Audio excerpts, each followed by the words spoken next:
नमस्कार सर्वांना, श्री स्वामी समर्थ. आपणची लाडकी ताई या यूट्यूब चॅनलमध्ये माझ्या गोडताईंचं, मैत्रिणींचं आणि दादांचं पण खूप खूप असं सारं स्वागत करते. आणि माझ्या व्हिडिओची सुरुवात ना माझ्या श्री स्वामी समर्थ आईच्या दर्शनापासून करूया. तर चला म्हणलं आज ना आपल्या स्वामी आईबद्दल थोडंसं आपल्या यूट्यूब फॅमिलीसोबत शेअर करावं. तर स्वामी आईची सेवा करा, सेवेकरी व्हा आणि सेवेचा आनंद नक्कीच घ्या बरं का.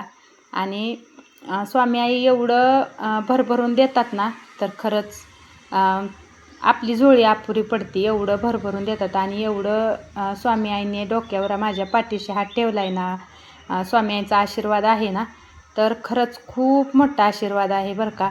आणि जे काय मी आज आहे ना, ती माझ्या श्री स्वामी समर्थ आईमुळेच आहे. आणि मला खरंच स्वामी आईचं भरपूर अनुभव मिळाले तर बरं का, भरपूर अनुभव आले तर. आणि खूप छान वाटतं. आणि मी छोटी मोठी म्हणजे स्वामी आई जसं मला स्वामी आईने त्यांच्या आयुष्यात घेतलं आणि माझ्या खरंच म्हणजे जीवनाचं सोनं केलं असं मी तर म्हणेन बरं का. कारण का तर खूप असं म्हणजे एवढं खडतर प्रवास होता ना, त्या प्रवासातनं स्वामी आईने हात दिला आहे आणि आपल्याला वर घेतलं आहे. म्हणून आज म्हणलं आपल्या स्वामी आईचं थोडंसं माझ्या ह्या 4 शब्द मला जेवढं येतात छोटं मोठं तेवढं मी तुम्हाला बोलून सांगितलं. तरीही माझं शब्द ऐकून एक जरी सेवेकरी स्वामी सेवा करायला लागला ना, तरी ती माझ्यासाठी लाखापेक्षा पण जास्त मोठी गोष्ट आहे. म्हणून परत एकदा सांगते, स्वामी आईची सेवा करा, सेवेकरी व्हा आणि सेवेचा आनंद नक्कीच घ्या. आणि स्वामी आपल्या पाठीशी राहते. त्यांचं वाक्य उगच नाही आणि त्या वाक्यात एवढी ताकद आहे ना, की भिवू नकोस, मी तुझ्या पाठीशी आहे. तर खरंच खूप मोठं म्हणजे खूप मोलाची गोष्ट आहे बरं का ती. आणि स्वामींचा आशीर्वाद आपल्या पाठीशी तर भरपूर असा मिळालेला आहे बरं का. आणि ती तुम्हाला पुढं मी नक्कीच दाखवेन आणि तुम्हाला बघायला पण भेटेल की काय आशीर्वाद भेटला आहे, काय झालं आहे, सगळं प्रत्येक व्हिडिओमध्ये मी दाखवीन तुम्हाला. तर मी ना आज थोडंसं रानात गेलती पाणी बघायला गेल्यानंतर ऊन पडतं आहे, असं शिरवाळ पडतं आहे. आता थोडंसं वातावरण पण थंड झालं आहे. आजचं वातावरण सांगते तुम्हाला. तर आज आभाळ आलं आहे आणि आभाळ आल्यामुळं एवढं ऊन जास्त नाही. तर चला म्हणलं आंब्याखाली. आणि आंबा ना भरपूर असा तोडून कट केला आहे. लय खाली आलं, फंट एकदम असं खाली आलं आणि तिथं जायला यायला पण येत नव्हतं. म्हणून थोडासा कट केला आहे. आणि तर खरंच बसायला यायला लागलं, जायला यायला लागलं आंब्याखाली. तर जाता पण येत नव्हतं. तर खूप छान वाटतंय बरं का. आणि हवा पण अशी गार लागते आणि आंब्याखाली बसायला पण भारी वाटतं. तर तिथं 5 मिनटं बसली आणि बसल्यानंतर ना मग म्हणलं आता बस आता चला घरी जाऊया. तर मग घरची कामं परत तशीच पडून जाते ती दार मोडायला आल्यामुळं. तर दार मोड आणि लाईट पण बघा तुम्ही किती थोडं टायमिंग, फक्त 4 तास लाईट दिली. सकाळी 6:30ला येते आणि 12:30ला तर लाईट जाती पाण्याची. तर तेवढ्या वेळेत किती भरणं आपलं निघणार आहे थोडंसंच.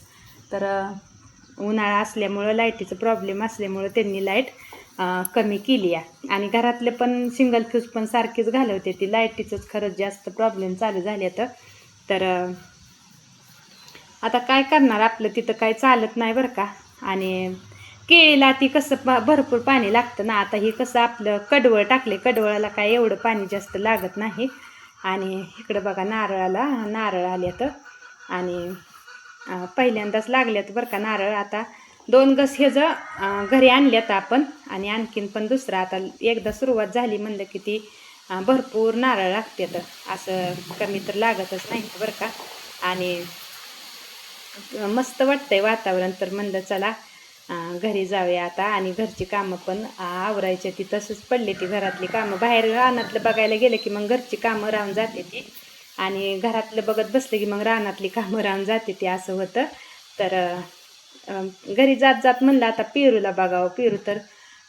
पेरू बघा किती आले. तर एवढं पेरू लागले तर प्रमाणाच्या बाहेरच. आणि हे पेरू ना पाऊस नाही म्हणून आता चांगला आहे. तर पाऊस जर असता तर मग हे पेरू परत खराब झालं असतं.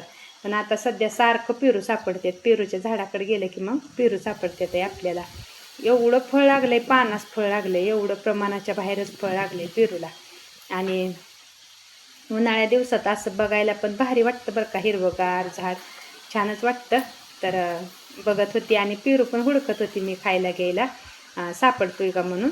तर इथं पाठीमागं बघा किती छान वाटते, हिरवगार असं मस्त, आणि वातावरण पण मस्त वाटतंय. तर चला म्हणलं आपली गाय पण विली बरं का, आणि गायचा पण म्हणलं व्हिडिओ दाखवावा आणि सांगावा आपल्या यूट्यूब फॅमिलीला. आपली रात्रीच गाय विली, आणि माझा कालचा व्हिडिओ तुम्हाला कसा वाटला ती पण सांगत जावा कमेंट करून, आणि असंच सपोर्ट करा. आता कालचा व्हिडिओ पण खूप छान चालला आहे बरं का. तर असाच सपोर्ट करत जावा आपल्या आबांच्या लाडक्या ताईला, आणि ही करत जावा, असंच खूप सारं प्रेम देत जावा, आणि असंच चॅनल पुढं नेत जावा. तर इथून पुढं ना आणखीन छान छान व्हिडिओ येणार आपलं, कारण का आता काय झालं आहे ती तुम्हाला सगळं माहिती सांगणार मी. आणि आणखीन बघायला असं भारी वाटणार तुम्हाला आपल्या आबांच्या लाडक्या ताईचं व्हिडिओ बघायला. तर पेरू म्हणजे प्रत्येक झाडाचा आनंद आपल्याला घ्यायला भेटतो बघा शेतकऱ्याला. पेरूच्या दिवसात पेरू, आंब्याच्या दिवसात आंब, नारळाला नारळ, म्हणजे प्रत्येक, आणि घरच्या झाडाला फळ लागलेलं त्याचा आनंद खरंच वेगळाच असतो बरं का, आणि खूप छान वाटतं. बाहेरनं आणलेलं विकतचं ते विकत असतं. तर ह्या पेरूला बघा कुठलं औषध नाही, काय सुद्धा नाही. आणि बाहेरचं म्हणल्यावर बाहेर पेरूच्या बागेला बघा तुम्ही किती औषधं लिक्विड सोडते ती, आणि त्या औषधाचा आपण खरंच आनंदानं गोडीनं खातो. तर त्याच्यापेक्षा ही असं दारात लावलेली फळं खायला एकच नंबर लागते ती, आणि कुठलंही केमिकल त्यात नाही.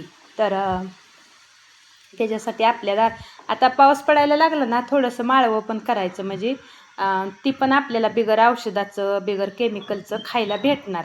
तर थोडंसं आता रान नीट करायचं राहिलं आहे. रान नीट केलं की मग पाऊस चालू झाला की कुठलं पण माळवं लावा तुम्ही, वांग्याची झाडं, भेंडीची, गवारीची, कोथिंबीर, असं जी लावल ती एकदम छान येतं बरं का. एकदम कडक ऊन असल्यावरच मग जरा येत नाही असं चांगलं. आणि इकडं ना तुम्हाला मी मागच्या व्हिडिओमध्ये सांगितलेलं बघा, मी सेंटर बदललं आहे म्हणून. कारण का की त्यांनी ना आपलं सांगितलं होतं, मी दुधाचं कॅन खराब झाल्यावर त्यांनी आपलं ती कट करून घेतलं, म्हणून त्यांचं मी दूध बंद करून टाकलं. दूध बंद करून टाकल्यावर मी परत दुसरं सेंटर घेतलं. तर त्या सेंटरचं ना इकडं सगळं सामान आपल्या घरी आलतं. ही आहे बॅटरी, आणि फॅट लावायचं मशीन, परत दूध थंड करायचं मशीन, प्रिंटर, कीबोर्ड, असं म्हणजे त्या सगळा संचच असतो त्याचा. तर आता ही माझं ना शिकायला चालू आहे, हळूहळू शिकते मी. लगे 1-2 वेळा 3 वेळा असं सांगायला लागतं, मग एकदा लक्षात बसलं की मग बसलं. आणि इकडं ना आपली रात्री गाय विली आहे, आणि बाहेर मग हिला इकडं शिफ्ट केली दुसऱ्या जाळीत. तिथं काय होतं, त्या गाई मारते त्या तिच्या बाळाला, म्हणून इकडं बांधली, आणि ह्याला पण इथं बांधून ठेवलं आहे. तर बघा किती बाळ भारी दिसतंय. आणि ही जर आता ही ना ही आहे अंतुली आहे. आता ही जर कालवड असती तर खरं सांभाळी असती बरं का. तिचा कलर पण किती छान आहे, आईसारखा सेम टू सेम कलर आहे बरं का. आणि मस्त विली चांगले आहेत. डॉक्टर आणलं, डॉक्टरकडं इंजेक्शनं केली 2. त्यांना म्हणलं इंजेक्शनं करा, आणि म्हणजे तिची तब्येत अशी चांगली राहिली पाहिजे, तिला काय त्रास नाही झाला पाहिजे. आणि इकडं बघा, इकडं आपल्या गायींचं कसा आराम चालू आहे, कशा मस्तमध्ये बसले त्या, आणि रवंत चालू आहे सगळ्यांचा. तर असं बारक्या लहान वासरांना मारते त्या. नवीन काय असलं की मग असलं की गोंधळ करायचा, बसायचं नाही शांत, असं कडकड करायचं, असं त्यांचं चालू असतं. तर व्हिडिओ कसा वाटला नक्कीच सांगा, आणि चला सर्वांना श्री स्वामी